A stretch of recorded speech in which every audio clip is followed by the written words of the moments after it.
नमस्कार दोस्तों, मैं श्वेताब कुमार आप सभी का आपके अपने YouTube चैनल लॉकुल पर बहुत बहुत स्वागत करता हूं। दोस्तों, आज हम लोग चैप्टर 6 में प्रोसेस टू कंपेल अपीयरेंस को कवर करेंगे। यह जो आपका चैप्टर है यह चैप्टर 6 है। चैप्टर 6 है, कुल सेक्शंस इसमें सेक्शन 63 से लेकर सेक्शन 93 और यह कानून है आपका भारतीय नागरिक सुरक्षा संहिता 2023। चैप्टर का नाम मैंने जैसा कि आपको बताया, चैप्टर का नाम है प्रोसेस टू कंपेल अपीयरेंस। अब यह जो कंपेल है और ये अपीयरेंस की बात कही गई है, तो सबसे पहले कंपेल का मतलब समझिए। कंपेल का मतलब जैसा कि आप सभी जानते हैं, विवश करना। किस चीज़ के लिए विवश करना? अपीयरेंस के लिए, यानी हाजिर कराने के लिए। ठीक है, किसी की कहीं उपस्थिति दर्ज करवानी है, उसके लिए उसको विवश करना है। ठीक है, तो किसको विवश करना है और किसकी हाजिरी करवानी है? तो एक्यूज्ड की हाजिरी करवानी है, जो एक्यूज्ड है, और विटनेस कहाँ करवाना है? तो बिफोर ऑनरेबल कोर्ट के सामने करवाना है। अच्छा, कोर्ट के सामने करवाना है। वो क्या क्या मैकेनिज्म है, वह कौन कौन से प्रोसेस हैं जिसके माध्यम से एक एक्यूज या फिर एक विटनेस को कोर्ट में उपस्थित करवाया जाता है, उसे हाजिर कराया जाता है, उसका अपीयरेंस होता है, उसको विवश किया जाता है। ऐसे तो आएगा नहीं भाई, वो अपराधी है, वो तो भागने की कोशिश करेगा। गवाह है, कई बार गवाह भी नहीं आते हैं, तो आखिर उन्हें कोर्ट में कैसे बुलाया जाए? तो उसके लिए कुछ मैकेनिज्म दिया हुआ है हमारे कानून में, भारतीय नागरिक सुरक्षा संहिता 2023, जिसके चैप्टर 6 में हम लोग सेक्शन 63 से लेकर सेक्शन 93 के तहत उन सारे मैकेनिज्म को कवर करेंगे, जिसमें कि पहला प्रोसेस है समन्स का। समन्स के माध्यम से कोर्ट में बुलाया जाता है। ठीक है, जो एक्यूज होते हैं या जो विटनेसेस होते हैं उनको समन्स के माध्यम से समन इशू किया जाता है। ठीक है, वो कहते हैं ना, चिट्ठी आई है चिट्ठी आई है, वही चिट्ठी वाली बात। वो चिट्ठी जाएगा कोर्ट से। ठीक है, उस चिट्ठी को क्या कहते हैं? उस चिट्ठी को समन्स कहते हैं, जो कि आपका सेक्शन 63 से लेकर सेक्शन 71 में कवर होता है। ठीक है भाई, चिट्ठी से अगर नहीं चला तुम्हारा काम, नहीं आओगे, तो उसके बाद फिर मजबूरी में हमें गिरफ्तारी का वारंट इशू करना होगा, जिसे हम वारंट ऑफ अरेस्ट भी कहते हैं, जो कि सेक्शन 72 से लेकर सेक्शन 83 के तहत कवर करते हैं। वो है ना कि तू जहां जहां रहेगा मेरा साया साथ होगा, वही वाली बात है, बच नहीं पाओगे। ठीक है, तो ये आपका वारंट ऑफ अरेस्ट हो गया। देन आफ्टर भी नहीं आते हो तो फिर क्या होगा? तो प्रोक्लामेशन एंड अटैचमेंट होगा, उद्घोषणा एवं कुर्की। सुनते हैं ना, कुर्की जब्ती होता है। वो जो एक्यूज होता है, जो अपराधी होता है, उसके घर पे पुलिस पहुंचती है और वहां पर बाकायदा माइक से अनाउंस किया जाता है। एक स्पीकर देखते होंगे, छोटा सा स्पीकर रहता है। ठीक है, उसमें अनाउंस किया जाता है एक्यूज का नाम लेते हुए कि आपके ऊपर यह आरोप लगे हैं, दिनांक इतना को आपको समन दिया गया था, फिर भी आप न्यायालय में हाजिर नहीं हुए, उसका तामीला करवाया गया था, उसके बाद भी आप हाजिर नहीं हुए, वारंट इशू किया गया, वारंट का तामीला हुआ, फिर भी आप हाजिर नहीं हुए। तो उद्घोषणा के माध्यम से यह सूचना दी जाती है। अगर वह जो एक्यूज है वह हाजिर नहीं होता है, तो उसके संपत्ति की क्या होती है? कुर्की जब्ती होती है। ठीक है, देन आफ्टर कुर्की जब्ती के बाद फिर अदर रूल्स भी हैं। तो कुर्की जब्ती आपका है सेक्शन 84 से लेकर सेक्शन 89, सेक्शन 63 से लेकर सेक्शन 71 हो गया आपका समन्स हो गया, सेक्शन 72 से लेकर सेक्शन 83 आपका वारंट ऑफ अरेस्ट हो गया। अगर इसके बाद भी अक्यूज्ड हाजिर नहीं होता है तो सेक्शन 84 से लेकर सेक्शन 89 प्रोक्लामेशन एंड अटैचमेंट, जो भी मैंने बताया। उसके बाद भी अगर अक्यूज हाजिर नहीं होता तो अदर रूल्स, जो कि सेक्शन 90 से लेकर सेक्शन 93 तक कवर होता है। अब ये समन्स जो है, समन्स है क्या? What actually the summons is? Summons है क्या? तो समन्स को डिफाइन नहीं किया गया है। जनरली जितने भी टर्म्स हैं उनको डिफाइन किया जाता है हमारे जो भी क्रिमिनल लॉज हैं उनमें, लेकिन ये जो समन है इसको डिफाइन नहीं किया गया। तो इसे समन्स को जरा समझते हैं। वो तो मैंने बताया, चिट्ठी आई है चिट्ठी आई है, ये गाना तो आपने सुना है ना, जस्ट लाइक दैट। लेकिन ये सामान्य चिट्ठी नहीं होगी, ये एक ऑथराइज कॉल होगा, अधिकृत बुलावा आएगा। यह बुलावा जो आएगा साधारण बुलावा नहीं है। इसीलिए तो कहता हूं मैं कि summons is not defined in भारतीय नागरिक सुरक्षा संहिता. However, it means an authorization call or process by the court to calling upon a person. Which person? Accused or witness. Calling upon a person to appear before it or production of any document. अच्छा, तो summons का मतलब तो हम यही समझे कि एक अधिकृत बुलावा होता है, एक अधिकृत कॉल होता है, एक बुलावा होता है, या वह प्रक्रिया होती है. किसके द्वारा किया जाता है प्रक्रिया? तो by court. It is a process by the court to calling upon a person. एक व्यक्ति को बुलाया जाता है. वह व्यक्ति कौन होगा? वह पर्सन कौन होगा? एक्यूज होगा या विटनेस होगा. कहाँ बुलाया जाता है? Before court. वहाँ दिन, तारीख, समय, वक्त सब कुछ मुकर्रर होता है. आपको वहाँ पहुँचना है. या तो पर्सन को पहुंचना है, या तो पर्सन कोई किसी व्यक्ति को, या फिर डॉक्यूमेंट के लिए भी बुलाया जाता है. और प्रोडक्शन ऑफ एनी डॉक्यूमेंट. तो जो समन्स होते हैं, समन्स को जो इशू किया जाता है उसका एक फॉर्मेट होता है, उसका एक फॉर्म होता है. ठीक है, तो वो फॉर्म नंबर क्या है? तो फॉर्म नंबर 2 है, याद रखिएगा. और ये फॉर्म नंबर 2 कहाँ दिया है? तो सेकंड शेड्यूल में दिया हुआ है. देखिए टोटल सेक्शन जो आपका भारतीय नागरिक सुरक्षा संहिता में है, टोटल सेक्शन है 531. उसका पेज पलटिएगा तो फर्स्ट शेड्यूल मिलेगा. फर्स्ट शेड्यूल में जितने भी ऑफेंसेज होते हैं, bailable, non bailable, cognizable, non cognizable, ठीक है, ट्राइबल बाय विच कोर्ट, सब कुछ दिया रहता है. उसके बाद फिर आप आगे पेज पलटिएगा तो आपको एक फॉर्म नंबर 2 दिया रहेगा. फॉर्म नंबर 2 कहाँ पर है? सेकंड शेड्यूल में है. लास्ट सेक्शन जो 531 है पलटिएगा, वहाँ पे पूरा एक फॉर्मेट दिया होता है. ठीक है, एक फॉर्मेट होता है. उसी फॉर्मेट के आधार पर समन्स जो है इशू किया जाता है, उसी फॉर्मेट पर. ठीक है, अब पर्पस क्या है? पर्पस बस वही वाली बात है भाई, चिट्ठी क्यों दी जाती है? ये निमंत्रण है, इन्विटेशन है. ये इन्विटेशन, ये साधारण चिट्ठी नहीं है. इनवाइट किया जाता है, बुलाया जाता है. क्यों बुलाया जाता है? For the appearance before the court. तो इसका पर्पस सिंपल है कि भाई अपीयरेंस के लिए, compelling the appearance of accused and witness. सीधी सी बात है भाई, किसको कोर्ट में बुलाया जाएगा? एक्यूज्ड को या विटनेस को? यही तो होता है, और क्या है? जो गवाह हैं या जो एक्यूज्ड है, ठीक है, उसको बुलाया जाता है. तो पहला इसका पर्पस क्या है? What is the purpose of summon? तो compelling the appearance of the accused and witness before the court. दूसरा पर्पस क्या है? For the production of document और थिंग. भाई कोई जो एविडेंस होता है वो डॉक्यूमेंट भी हो सकता है, या कोई वस्तु भी हो सकती है, हो सकता है ना. तो इसके बारे में हम लोग नेक्स्ट चैप्टर में पढ़ेंगे, जो कि आपका चैप्टर 7 है. अभी चैप्टर 6 में सिर्फ हम पढ़ेंगे प्रोसेस टू कंपेल अपीयरेंस. किसका? तो एक्यूज्ड या विटनेस का. और अगला चैप्टर जो होगा वह होगा आपका प्रोडक्शन ऑफ द डॉक्यूमेंट और थिंग, जो चैप्टर 7 में पढ़ेंगे. एक जनरल इंसाइट के लिए मैंने बता दिया है. और ये आपका सेक्शन 94 और 95 में प्रोडक्शन ऑफ डॉक्यूमेंट और थिंग आपका आता है. अच्छा, एक और बात है, यह जो समन्स होता है, समन्स आर इशूड. समन्स के लिए क्या है? तो समन्स के लिए है कि भाई जनरली समन्स जो है सभी केसेस में इशू किए जाते हैं. ठीक है, ऑर्डिनरी जो है, in general summons are issued in all summons cases. सही बात है, समन केस हैं तो उसमें भी इशू होता है, जो कि आपका सेक्शन 227 के सबसेक्शन 1 के क्लॉज ए में आता है. लेकिन जो वारंट केस है, क्या उसमें भी समन इशू होता है?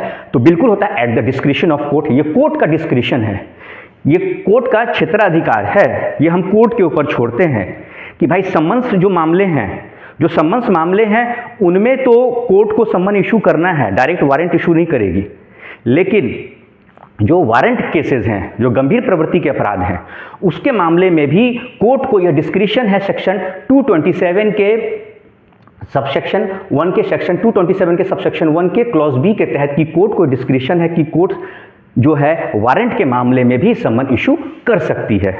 ठीक है, तो यह एक क्वेश्चन आपका बनता है कि जनरली तो आपसे पूछ भी लिया जाएगा, अच्छा ये बताइए कि समन जो होता है वो समन्स मामले जो होते हैं, समन्स मामले होते हैं, उनकी सुनवाई में तो समन इशू किया जाता है. कहाँ है? तो सेक्शन 227 के सबसेक्शन 1 के क्लॉज ए में दिया हुआ है.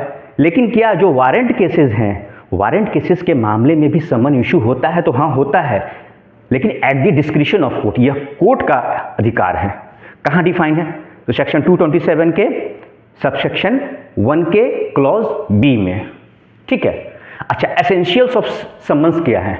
वह कौन कौन सी बातें हैं जो समन्स में होनी चाहिए? वो जो चिट्ठी की बात करते हैं, वो जो निमंत्रण की बात करते हैं, वो जो इन्विटेशन की बात करते हैं, और वो जो ऑथराइजेशन कॉल की बात करते हैं, वह जो कोर्ट के द्वारा बुलावा आता है, वो कहते हैं ना, आएगा बुलावा तो जाना पड़ेगा, सर तुझको आखिर झुकाना पड़ेगा. ये गाना तो सुना होगा आपने, सुना है ये भजन भी है, तो उस भजन को याद कर लीजिए, थोड़ा सात्विक बन जाइए। जाना तो पड़ेगा, आप कितने बड़े भी बाहुबली हों, तो वही वाली बात है। तो आखिर समन्स में होता क्या है थोड़ा सा जान लीजिए।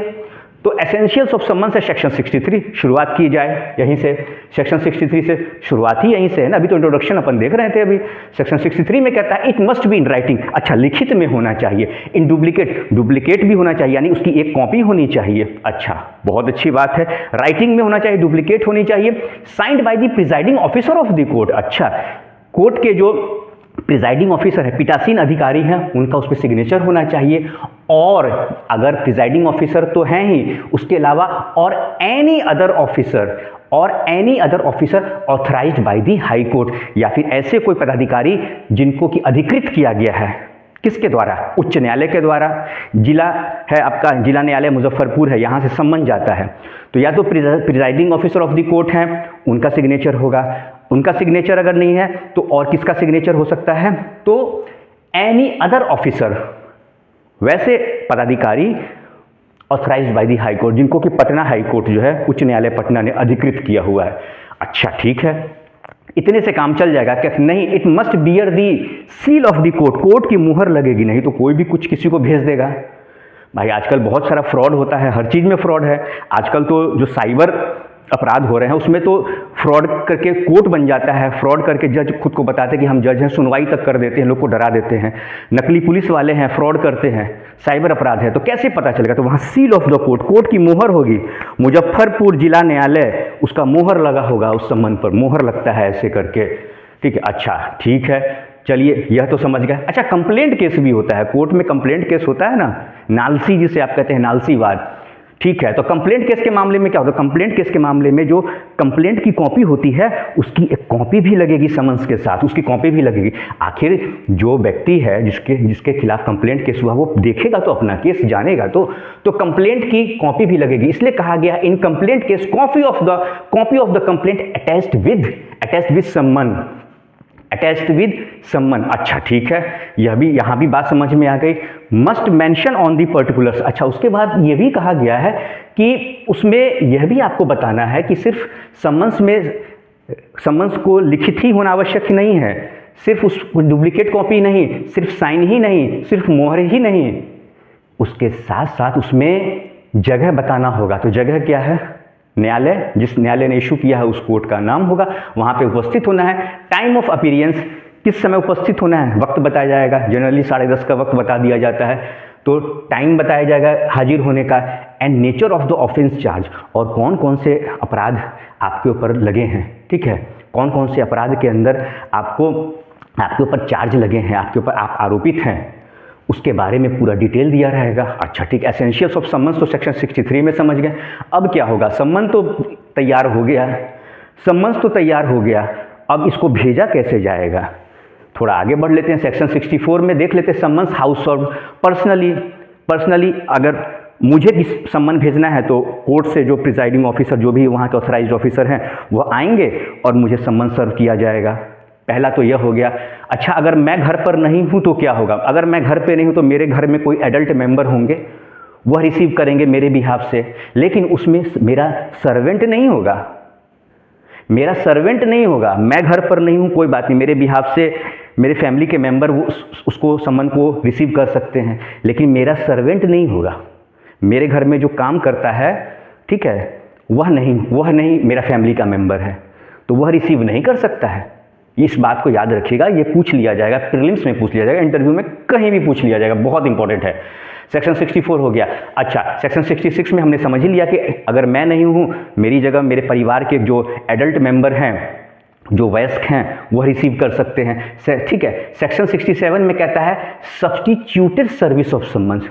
मान लीजिए कि सम्मन्स को पर्सनली, अगर मैं घर पर हूँ तो मैंने रिसीव कर लिया, मैं घर पर नहीं हूँ तो मेरे बिहाफ से मेरे फैमिली मेंबर ने रिसीव कर लिया, लेकिन अगर मैं भी नहीं हूँ, मेरे परिवार के सदस्य भी नहीं, घर पे ताला लगा हुआ है, तब क्या होगा? तो उसके लिए भी कुछ प्रावधान दिए गए हैं, जिसको हम कहते हैं सब्स्टिट्यूटेड सर्विस ऑफ सम्मन्स।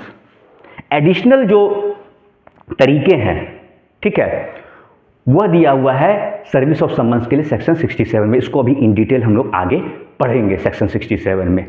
थोड़ा सा सेक्शन 64 के अंदर थोड़ा सा और जाते हैं। तो सेक्शन 64 क्या कहता है? सेक्शन 64 में अगर इसका इंट्रोडक्शन देखें तो सेक्शन 64 कहता है कि it provides that every summons shall be served by, किसके द्वारा? जो सेक्शन 64 है वह क्या कहता है? वह कहता है कि एवरी समन्स, जो भी समन्स है वह किसके द्वारा सर्व किया जाएगा? तो पुलिस ऑफिसर के द्वारा या ऑफिसर ऑफ द कोर्ट के द्वारा, ठीक है, या फिर एनी अदर पब्लिक सर्वेंट। ठीक, पहला है पुलिस ऑफिसर या officer of the court, officer of the court issuing it, या तो वह कोर्ट के ऑफिसर जो कि उसको इशू करते हैं उनके द्वारा सर्व करवाया जाएगा, वो अपने किसी ऑफिशियल के माध्यम से सर्व कराएंगे, वो खुद नहीं जाते हैं, उनके जो ऑफिशियल होते हैं उनके माध्यम से वो सर्व होता है, कोर्ट के जो स्टाफ होते हैं, ठीक है, या एनी अदर पब्लिक सर्वेंट, या कोई पब्लिक सर्वेंट उनके माध्यम से समन्स को सर्व कराया जाता है।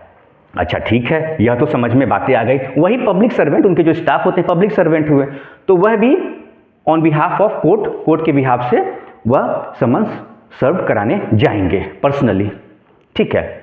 अच्छा, यहाँ तक तो बातें समझ में आ गई। थोड़ा सेक्शन 64 के और अंदर जाते हैं तो उसके सबसेक्शन में क्या कहता है? सेक्शन 64 के सबसेक्शन 1 में कहता है it provides that the police station, जो पुलिस स्टेशन है ना, जिसके जुडिक्शन में अपराध हुआ है, वह पुलिस स्टेशन या फिर और भी रजिस्ट्रार इन द कोर्ट में जो रजिस्ट्रार होते हैं in the court shell maintain a resistor, एक रजिस्टर मेंटेन करना होगा, एक रजिस्टर मेंटेन करना होगा। उसमें क्या होगा? उस रजिस्टर को जो मेंटेन किया जाएगा उसमें क्या जानकारी होगी? तो उसमें कुछ इंफॉर्मेशन की एंट्री की जाएगी। कैसे?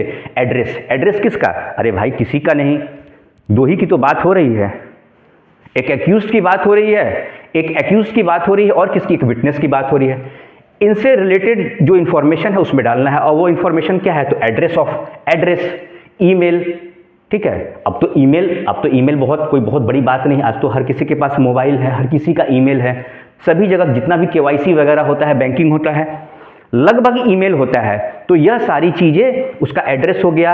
आज की डेट में ईमेल भी एक एड्रेस है, कहते हैं ईमेल एड्रेस, तो ईमेल हो गया। देन आफ्टर ईमेल के बाद आपको क्या करना है? तो ईमेल के बाद आप उसके फ़ोन नंबर की डिटेल रखेंगे उसमें, उसके बाद सच अदर डिटेल्स, और वो सारी जानकारियाँ जो कि राज्य सरकार समय समय पर जिसके लिए नियम बनाती है, वह सारी जानकारी आपको उस रजिस्टर में मेंटेन करके रखना है, उसका रखरखाव रखना है, आपको करके रखना है। किसके द्वारा? तो वही पुलिस ऑफिसर के द्वारा, या जो रजिस्ट्रार हैं, कहाँ के रजिस्ट्रार? तो कोर्ट के रजिस्ट्रार, उनके द्वारा उस पूरे डेटा को, रिकॉर्ड को मेंटेन करके रखना एक रजिस्टर के अंदर, ठीक है। अब क्यों रखना है यह भी बताएंगे, इसकी आवश्यकता क्यों पड़ती है। अरे आप किसी को सम्मन भेजेंगे तो उसका एड्रेस तो उसमें डालेंगे ना, थ्रू ईमेल, इलेक्ट्रॉनिक कम्युनिकेशन, तो इलेक्ट्रॉनिक मीन्स के थ्रू भेजेंगे, तो वही तो आपका आ गया। यह जो बात किए थे हम लोग यहाँ पर, ये जो सब्स्टिट्यूटेड सर्विस की जो बात की है, तो जो आपका ईमेल के माध्यम से जो सम्मन जाएगा वही तो है सब्स्टिट्यूटेड सर्विस। पर्सनली तो जाकर दे दिया, अगर खुद नहीं है एक्यूज, घर वालों को दे दिया जो एडल्ट मेंबर हैं। अब सब्स्टिट्यूटेड सर्विस में क्या है? तो यही तो ईमेल से भेजिएगा, व्हाट्सएप पे भी लोग भेजते हैं, फ़ोन नंबर इसीलिए तो है, ठीक है। तो ये सब्स्टिट्यूटेड सर्विस में हो गया, वही तो मैं कह रहा था कि आपको आगे बताऊंगा। चलिए थोड़ा सा और अंदर पढ़ते हैं, इसमें आगे बढ़ते हैं। कहा जाता है कि a summon shall be served personally on the person, जो पर्सनली, जो मान लीजिए मुझे रिसीव कराया जाएगा सम्मन, तो उसके लिए कहा गया है कि when summon is personally served on the person summoned by delivering और tendering one of the duplicate of the summons. देखिए सेक्शन 64 का जो सबसेक्शन 2 है वो कहता है कि जब सम्मन्स को पर्सनली सर्व कराया जाता है, जैसे मैं एक्यूज्ड हूँ थोड़ी देर के लिए, फॉर एग्जांपल कोर्ट से मेरे पास सम्मन आता है, कोर्ट के स्टाफ जो हैं ऑथराइज पर्सन है वह सम्मन लेकर आते हैं, ठीक, या पुलिस आती है मेरे यहाँ सम्मन लेके, मैं उसको रिसीव करूँगा तो उसका जो डुप्लीकेट कॉपी होगा वहाँ पर क्या होगा, मैं एक रिसीविंग दूंगा। वही बात का है सेक्शन 64 का सबसेक्शन 2, ठीक है।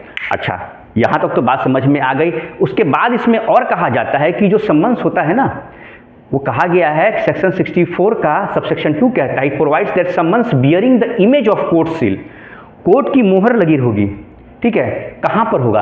तो जो इलेक्ट्रॉनिक कम्युनिकेशन, इलेक्ट्रॉनिक मीन्स के माध्यम से जो सम्मन्स इशू होंगे थ्रू ईमेल या व्हाट्सअप, उस पर क्या होगा, कोर्ट का जो सील होता है उसका इमेज, भाई कोर्ट का मोहर तो उस पर लगेगा नहीं उस मैसेज पर, तो उसका इमेज होगा, उसका एक फोटो होगा उस पर, जो सम्मन्स इशू होगा उस पर कोर्ट का सील का इमेज होगा, उसका फोटो होगा, ठीक है, जिससे कि यह पता चले कि ये एक ऑथराइज्ड वे में समन्स इशू किया गया है, इसमें कोई फ्रॉड नहीं है। यही बात कहा गया है कि सेक्शन 64 का subsection 2 provides that summons bearing the image of court seal, court के सील की बात कही गई है, may also be served by, अच्छा उसे भी इशू किया जा सकता है। कैसे इशू किया जाएगा? इलेक्ट्रॉनिक मीन है उसके द्वारा है, जिसे हम इलेक्ट्रॉनिक कम्युनिकेशन कहते हैं। अच्छा, इलेक्ट्रॉनिक कम्युनिकेशन हमने कहीं पढ़ा है क्या? तो बिल्कुल पढ़ा है। यह सेक्शन डेफिनेशन पार्ट में देखिएगा, सेक्शन 2I में देखिएगा, उसमें दिया हुआ है। अच्छा, इसका कोई फॉर्मेट भी, हाँ तो इसका फॉर्मेट भी है। वह फॉर्मेट किसके द्वारा तैयार किया जाए? तो वो कंसर्न्ड स्टेट गवर्नमेंट, अगर यह मामला मुजफ्फरपुर डिस्ट्रिक्ट कोर्ट का है तो इसका जो पूरा फॉर्मेट होगा किसके द्वारा? तो बिहार सरकार जो है हमारी स्टेट गवर्नमेंट है, उसके द्वारा यह पूरा फॉर्मेट तैयार किया जाता है। इसके रिगार्डिंग पूरे रूल और नियमावली को तैयार किया गया। उसके तहत थ्रू इलेक्ट्रॉनिक कम्युनिकेशन के माध्यम से, ईमेल हो गया, व्हाट्सएप हो गया, उसके माध्यम से समन्स को सर्व कराया जाएगा, जिसमें कि कोर्ट का जो सील है, जो कोर्ट की मुहर है, उसका इमेज भी उस समन्स में लगा होगा, इलेक्ट्रॉनिक फॉर्म में जो होता है, ठीक है। जैसे आता है ना आपका इलेक्ट्रॉनिक, जैसे कि प्रिंट आप निकालते हैं, किसी भी मैसेज का कोई होता है, ठीक है, कोई फाइल है, ठीक है ना, इलेक्ट्रॉनिक फॉर्म में उसका प्रिंट निकालते हैं, तो प्रिंट क्या हो गया? उसका हार्ड कॉपी हो गया। तो जो सॉफ्ट कॉपी होता है, उस सॉफ्ट कॉपी में आपको समन जाएगा, ऐसे समझिए, ठीक है। कोर्ट का जो समन जाएगा, हार्ड कॉपी तो हो गया, पर्सनली हो गया, ये एडल्ट मेंबर के थ्रू हो गया, लेकिन सब्स्टिट्यूटेड सर्विस जो हो गया, जो कि इलेक्ट्रॉनिक कम्युनिकेशन के माध्यम से होगा, वो जो सॉफ्ट कॉपी होगा आपके ईमेल पे भेजा जाएगा, ठीक है, या फिर आपके व्हाट्सएप पे भेजा जाएगा। उस पर कोर्ट का जो सील होता है उसका क्या होगा? मोहर का जो है इमेज उस पर लगा होगा, ठीक है।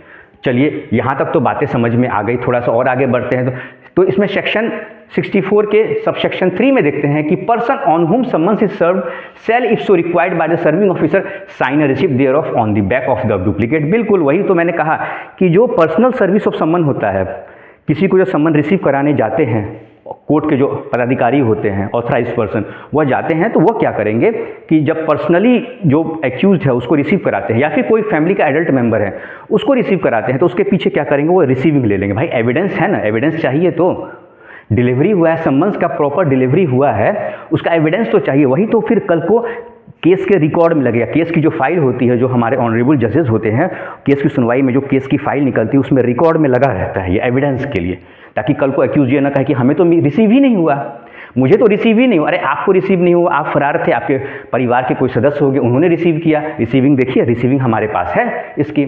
तो यह बात हो गया। अच्छा, सेक्शन 65 कहता है कि देखिए, सेक्शन 65 से थोड़ा सा अब अलग हो जाता है। यहाँ तो बात किया हमने एक इंडिविजुअल एक्यूज की बात की, ठीक है, लेकिन अगर कोई कंपनी है, कोई कॉरपोरेट है, कोई कंपनी है, तो उसको समन कैसे जाएगा? आखिर किसी मामले में मान लीजिए उसके ऊपर कोई FIR हुआ है या कोई कंप्लेंट केस हुआ है, उसको समन इशू करना, उसको कोर्ट में हाजिर होना है किसी कंपनी को, तो कंपनी के मामले में कैसे होगा सर्विस ऑफ समन? तो देखिए, सेक्शन 65 रिलेट्स टू, सेक्शन 65 में प्रावधान दिया गया है कि it relates to service on corporate bodies. Corporate bodies वही कंपनी जिसकी बात की हमने, XYZ कंपनी लिमिटेड, वही corporate bodies and society, society होती है, संस्था होती है, सोसाइटी रजिस्ट्रेशन एक्ट के तहत जो रजिस्टर्ड होती है, ठीक है। तो जो सोसाइटी रजिस्ट्रेशन एक्ट 1860 के तहत जो संस्थाएं रजिस्टर्ड होती हैं, दो चीज़, एक कॉर्पोरेट बॉडीज और एक सोसाइटीज़। कॉर्पोरेट बॉडीज़ में जो कंपनी एक्ट 2030 के तहत जो कंपनियां होती हैं, उनके ऊपर उनको समन भेजना है तो कैसे भेजा जाएगा? या सोसाइटी, सोसाइटी का मतलब कौन सी सोसाइटी? तो सोसाइटी का मतलब वैसी संस्था जो कि रजिस्टर्ड है सोसाइटी रजिस्ट्रेशन एक्ट 1860 के तहत, उनको भी समन्स भेजा जाएगा। तो वो कैसे भेजा जाएगा? देखिए, तो उसका तरीका बड़ा सिंपल है। सर्विंग इट ऑन किसको सर्व किया करवाया जाएगा? तो कंपनी के डायरेक्टर को, मैनेजर को, या जो सेक्रेटरी है, सेक्रेटरी कौन? सोसाइटी के सेक्रेटरी हैं उनको, या फिर other officer of the company and corporation, या फिर कंपनी या कॉर्पोरेशन जो है, ठीक है, कंपनी के जो अधिकृत ऑथराइज जो ऑफिसर हैं, ठीक है, उनको, उनके नाम से वो समन इशू किया जाएगा, ठीक है। अच्छा, एक और तरीका है कि सर इसको जो इशू किया जाएगा, समन्स को जो इशू किया जाएगा, वो कैसे किया जाएगा? तो वही तरीका सेम है, थ्रू रजिस्टर्ड पोस्ट। तो इसमें कहा भी गया कि serving through a letter by registered post on address to the, इस जो समन्स है उसको कैसे किया जाएगा इशू? तो थ्रू रजिस्टर्ड पोस्ट किया जाएगा। रजिस्टर्ड पोस्ट में क्या होगा? आप रिसीविंग लगा दीजिएगा, उसमें रिसीविंग लग जाएगा उसमें, तो थ्रू रजिस्टर्ड पोस्ट होगा। और किसके नाम से होगा? तो address to the director, director के नाम से होगा, या मैनेजर के नाम से होगा, या सेक्रेटरी ऑफ द सोसाइटी के नाम से होगा, या फिर जो मैंने बताया other officer of the company, other officer of the company और कॉर्पोरेशन इन इंडिया, उनके नाम से समन्स इशू किया जाएगा। ठीक है। अच्छा, कंपनी में जैसा मैंने बताया, कंपनी का मतलब क्या है? तो company registered under companies act 2013, जैसा कि मैंने बताया था। ठीक है। कंपनी किसको कहा गया है? कंपनी, तो company registered under the companies act 2013। और सोसाइटीज़ के बारे में तो registered under the societies registration act 1860 उसको कहा गया। अच्छा ठीक है, यहाँ कंपनी की भी बात हमने कर ली, हमने कंपनी की बात कर ली, हमने सोसाइटी की बात कर ली। अच्छा, किसी फर्म को, कोई फर्म है, उसको अगर सम्मन इशू करना है तो वो कैसे होगा? तो उसके लिए भी सेक्शन 65 में ही सबसेक्शन 2 दिया हुआ है। सेक्शन 65 में ही जहाँ से कंपनी और सोसाइटी की बात की है, उसी में थोड़ा सा और आप आगे बढ़िएगा तो उसका सबसेक्शन 2 है। उसमें कहता है subsection 2 provides that the service of summons on A firm, किसी फर्म को अगर समन इशू करना है, या और अदर एसोसिएशन ऑफ इंडिविजुअल्स, जो ग्रुप ऑफ इंडिविजुअल्स होते हैं, ठीक है, वो कोई संस्था चलाते हैं, तो उनको समन इशू करना है तो कैसे होगा? तो वो भी बड़ा सिंपल है, कुछ नहीं, मे be effected by serving it on any partner, या तो जो पार्टनर है उनके नाम से समन इशू होगा, जो फर्म के पार्टनर हैं, या फिर जो एसोसिएशन है, ठीक है, XYZ एसोसिएट्स करके है कोई, तो उसके नाम से अगर कोई समन इशू करना है तो उनके नाम से, जो एसोसिएशन है उसके नाम से इशू होगा, उस संस्था के नाम से इशू होगा। कैसे होगा? तरीका वही है, by letter sent by registered post, through registered post होगा। किसके पते पर होगा? तो वही पार्टनर के, जो पार्टनर है, फर्म के पार्टनर है, उनके नाम से समन इशू होगा। ठीक। In which case the service of summon shall be deemed to have been effected when the letter would arrive in ordinary course of post. ऐसा मान लिया जाएगा कि जो प्रक्रिया, जो इन ऑर्डिनरी कोर्स होता है, कहीं भी हम रजिस्टर्ड पोस्ट भेजते हैं और वहाँ पर वह डाक पहुँच गया, वहाँ वह निबंधित डाक जो होता है, जिसे हम रजिस्टर्ड पोस्ट कहते हैं, वो रजिस्टर्ड पोस्ट जब उस पते पर पहुँच गया तो यह मान लिया जाता है कि जो सम्मन्स है वो ड्यूली सर्व्ड हो गया है। सम्मन्स को मान लिया जाता है कि वो एक ऑथराइज्ड वे में, एक अधिकृत तरीके से सम्मन्स प्रॉपर तरीके से वहाँ सर्व किया जा चुका है, वह रजिस्टर्ड पोस्ट जो है वहाँ पर पहुँच गया है, सम्मन मिल गया है, यह माना जाता है। ठीक है, यही बात कहा गया है इसमें।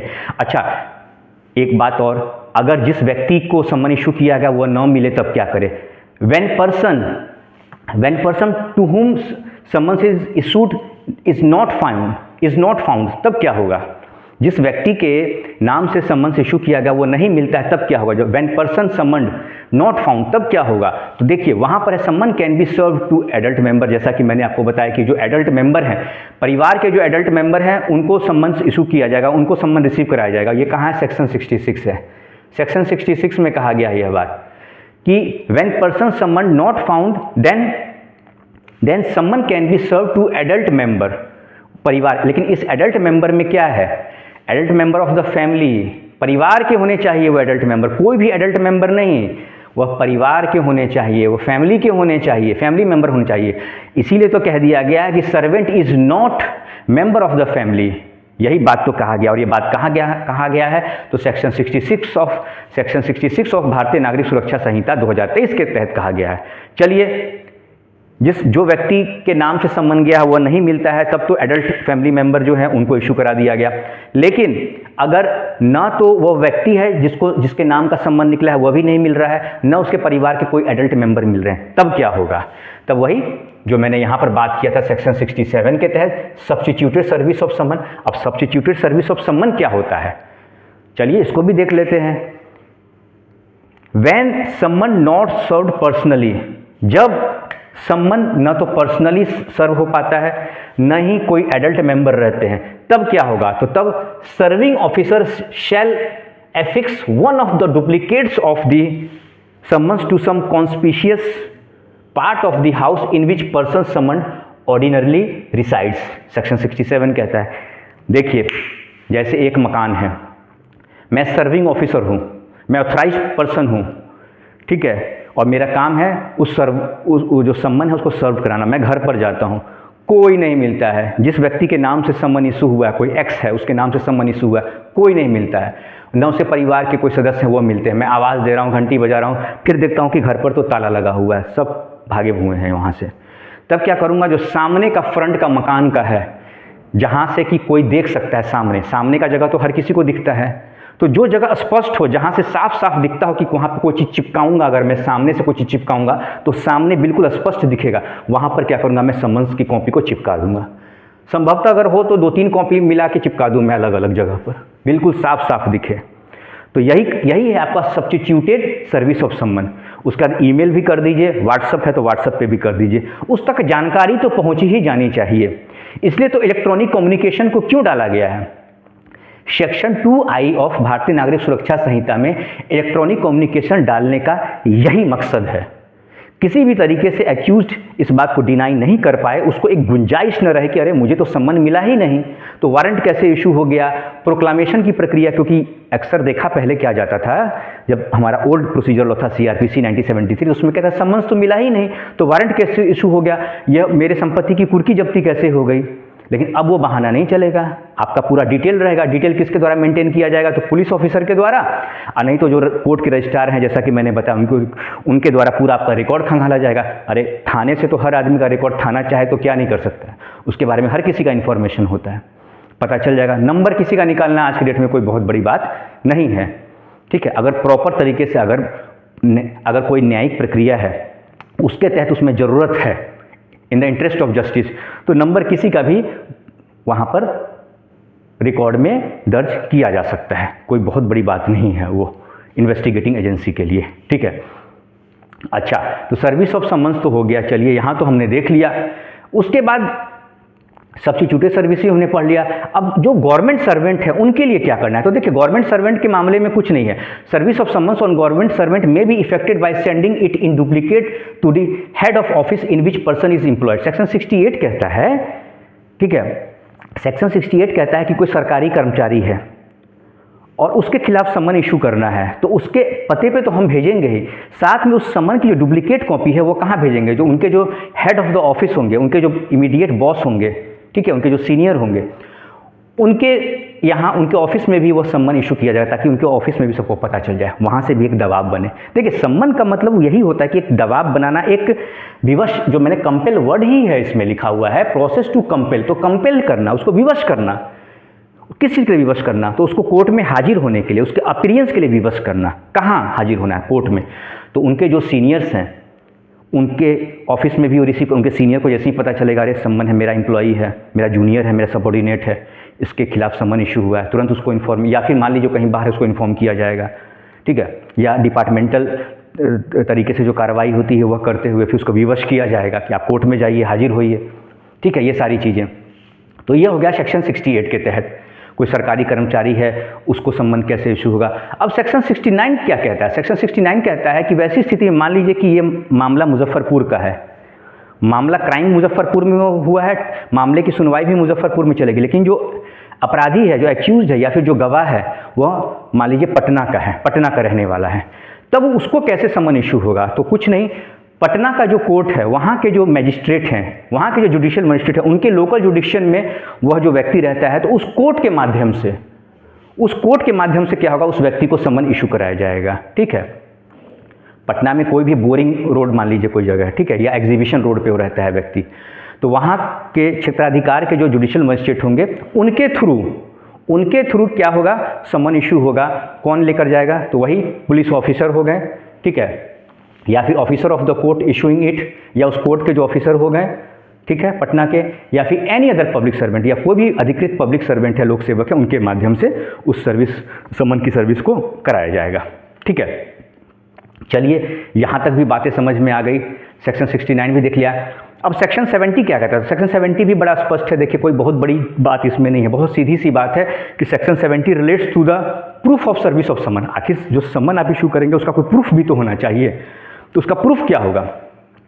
मान लीजिए कि कोर्ट में सुनवाई चल रही है और उसमें सर्विस ऑफ समन्स के प्रूफ की बात है, और वैसी स्थिति में जो सर्विंग ऑफिसर हैं वो प्रेजेंट नहीं है, मामले की सुनवाई हो रही है उसमें नहीं है। अब कोई कहता है मुझे समन्स मिला ही नहीं, तो वही जो डुप्लीकेट कॉपी होती है उसकी जो रिसीविंग कराई जाती है सर्विंग ऑफिसर के द्वारा, वह रिकॉर्ड में लगा रहता है, वो वो केस का जो फाइल होता है, जो केस का रिकॉर्ड होता है, ठीक है, रिकॉर्ड ऑफ द केस कहते हैं उसको, उसमें उसकी एक कॉपी लगी होगी रिसीविंग की, जो डुप्लीकेट कॉपी होती है, वही प्रूफ ऑफ सर्विस ऑफ समन हो गया। यही बात तो कहा गया है सेक्शन 70 ऑफ भारतीय नागरिक सुरक्षा संहिता 2023 के तहत। अब सेक्शन 70 के क्लॉज 3 में देखते हैं वह क्या कहता है। तो it provides that all summon serve through electronic communication. अच्छा, वह सब्स्टिट्यूटेड सर्विस ऑफ समन में एक इलेक्ट्रॉनिक कम्युनिकेशन भी आता है। एक तो मकान पे चिपका दिया, मकान के फ्रंट पे चिपका दिया, पूरा सब कोई देख रहा है, अड़ोसी पड़ोसी मोहल्ला समाज सब कोई देख रहा है, स्पष्ट दिखना चाहिए, साफ साफ दिखना चाहिए। एक और सब्स्टिट्यूटेड सर्विस ऑफ समन है, वह क्या है, तो इलेक्ट्रॉनिक थ्रू इलेक्ट्रॉनिक कम्युनिकेशन, जो सेक्शन 2I है ना, सेक्शन 2I ऑफ BNSS है, उसमें कहा गया थ्रू इलेक्ट्रॉनिक कम्युनिकेशन, उसके माध्यम से भी सर्विस ऑफ समन होता है। और यही बात कहा गया अंडर, और ये जितने भी समन्स होते हैं सेक्शन 64 से लेकर section 71, shall be considered as duly served, a copy of such summon shall be attested and kept as a proof of service of summon. देखिए, मान लीजिए किसी को इलेक्ट्रॉनिक कम्युनिकेशन, ठीक है, इलेक्ट्रॉनिक कम्युनिकेशन क्या, व्हाट्सअप, ईमेल, ठीक है, इसके माध्यम से किसी को समन इशू होता है, और उस समन पर कोर्ट की इमेज जो सील होती है ना, उसका इमेज भी लगा होना चाहिए। क्या होगा, कुछ नहीं, व्हाट्सअप से भेज दिया, ईमेल से भेज दिया उसके ईमेल एड्रेस पे, ऐसा माना जाता है कि जो उसका ईमेल एड्रेस है और उसका जो नंबर है वहाँ पे हमने ड्यूली सर्व कर दिया। अब क्या होगा, उसका एक प्रिंट निकाल लेंगे, प्रिंट निकाल के जो ऑफिसर ऑफ द कोर्ट हैं क्या करेंगे, वो प्रिजाइडिंग ऑफिसर, वो अटेस्टेड कर देंगे उसको। अब वो ऑथराइज हो गया, उसके बाद क्या होगा, उस कॉपी को केस के रिकॉर्ड में, केस की जो फाइल है उसमें लगा देंगे। ये प्रूफ ऑफ सर्विस ऑफ समन हो गया, यही तो बात कहता है। तो दोनों में ये बात हो गई, दोनों में यही बात हो गई। सेक्शन 70 में, सेक्शन 70 बात ही करता है प्रूफ ऑफ सर्विस ऑफ समन। कल को एक्यूज या विटनेस आके कह दिया कि साहब हमें तो समन मिला ही नहीं कोर्ट का, तो आप कैसे कहते हैं कि समन का तामीला हो गया, सर्विस ऑफ समन कैसे हो गया, हमें तो मिला ही नहीं। कोर्ट कहेगी कैसे नहीं मिला, हमारे तो केस की फाइल में लगा हुआ है, केस के रिकॉर्ड में रिसीव किया गया, आप नहीं थे, आपके परिवार के यह सदस्य थे, उनका इस पे हस्ताक्षर है। या फिर थ्रू इलेक्ट्रॉनिक कम्युनिकेशन हुआ, आपके ईमेल पर हमने भेजा है, आप ईमेल नहीं देखें, आपने ईमेल नहीं देखा, सीधे अपने इनबॉक्स में आपने देख लिया कि कोर्ट से समन इशू है, आपने जानबूझकर उसको रीड नहीं किया, तो वह आप भाग रहे हैं, तो उसके लिए कोर्ट जिम्मेदार नहीं है, कोर्ट तो आपको पकड़ेगी।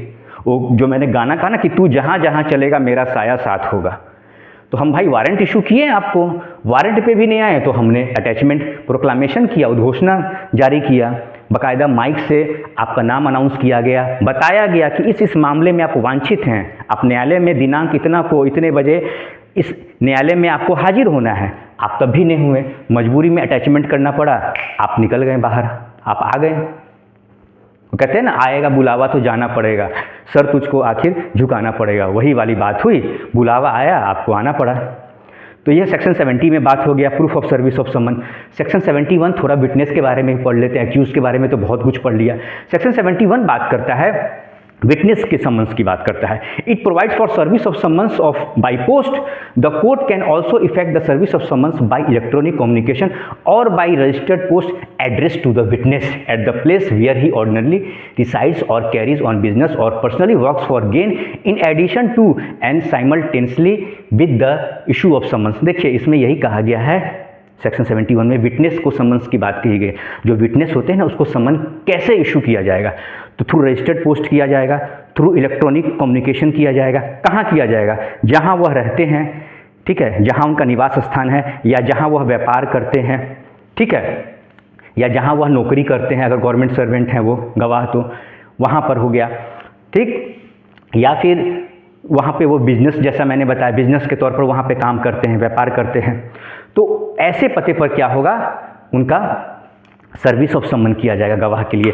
या फिर थ्रू इलेक्ट्रॉनिक कम्युनिकेशन, वही वाली बात है, इलेक्ट्रॉनिक कम्युनिकेशन उनके ईमेल या व्हाट्सएप नंबर पे भेजा जाएगा, ठीक है, या थ्रू रजिस्टर्ड पोस्ट जो मैंने बताया, निबंधित डाक के माध्यम से समन भेजा जाएगा। तो दोस्तों, एक बात मैं कहूँगा, लेक्चर तो आपका कंप्लीट हो गया। इस पूरे लेक्चर में मैंने कोशिश किया है कि बहुत ही प्रैक्टिकल तरीके से पूरे लेक्चर को कवर करूं। एक काम आपको करना है, वह काम यह है कि आप बेरक को साथ में रखिए, आराम से पूरे लेक्चर को देखिए।